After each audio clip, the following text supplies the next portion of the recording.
समय राति गोटे पाखापाखि हो आम एससी मेडिकल प्रभात मोर हेलो एवरीवन जय जगन्नाथ गुड मॉर्निंग आपण मानक स्वागत करुच्ची आ गोटे नुआ फ्रेश ब्लॉग रे। तो समय हूँ केतला जानते ना 6:30 है जस्ट गाधे रेडी हो गली।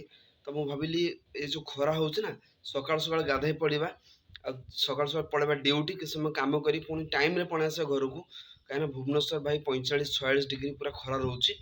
तो चलतु आज सकाल सकाल फ्रेश ब्लॉग को स्टार्ट करिया। तो बाहर पागटा एमती किसी अच्छी तो सकाल सकाल माने ठंडा लगुच माने एत भी खरा भी आसनी माने जमती सकाल ठंडा लगे कथा सेमती ठंडा लगुच। फाइनाली सकाल खिया आज दही बड़ा खाईदबा। तो ये अच्छी ठंडा पानी मंदिर पाखे कराई ठंडा पानी खरा दिन हो तो बढ़िया जिनस मैंने पानी फाणी पीवा सुविधा अच्छी। सकाल आसिले ड्यूटी कर किसी बुकिंग फुकिंग ना तो ये ठिया झारपड़ा तो माने भल लगुन माने बुकिंग थे गाड़ी चलो गोटे लोकेशन आउ लोकेशन जीव तो किसी कम कौन आप पूरा बोर लगे। आज खराटा भाई नेक्स्ट लेवल खरा हो माने 40-45 डिग्री पाखापाखि लगुच खराटा है देखे। तो ये खरार आप बाहर जी माने माने आप माने एत झाड़ बाहर माने इरिटेट फिल हो। तो आम आसु NH5 साइड के आसुँ ये माने जोटा कटकपुरी बाईपास ये सैड्रे आसु भितर जस्ट आम अच्छु।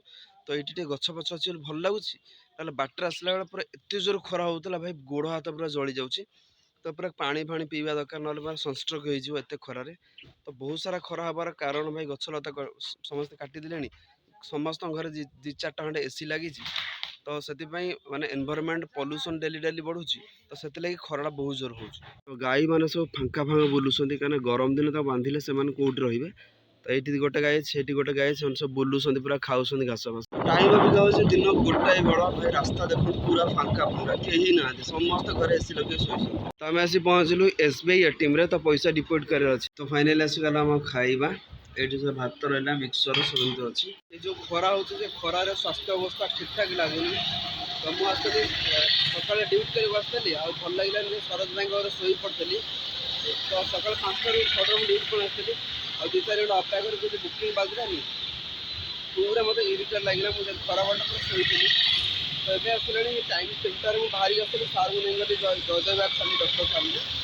तो ड्यूटी स्टार्ट कर भल लगुनि स्वास्थ्य अवस्था कहीं माने खरार एत इरिटेट लगुच मैंने गाड़ी चलेगा गोटे छोट कथा नुह। आ डेली डेली आम 100-200-300 किलोमीटर गाड़ी चलाऊँ माने बॉडी माने थोड़ा परमिट भी करेनि माने आप बिलीव भी करेंगे आप निजे गाड़ी चलाते आप फिल करेंगे गाड़ी चलना केते कष्ट था। तो ये होगा 4टा बेल तो पाग टे माने ठंडा ठंडा लगुच फिर भी गरम पवन दौर राति गोटे पाखापाखि हो आम एससी मेडिकल प्रभात मोर। तो मामू घर जन आई देह खराब था तो ये आडमिशन होता आम आसीचु। तो देखीदेलु से आडमिशन हो जाती तो मामू को नहीं छाड़ू आम रूम रे। तो टाइम आसीगला राति 2टा तो आम आस पहुँचलु घरे। तो कटक जाइए एससी मेडिकल आसु आसु लेट हो गलानी।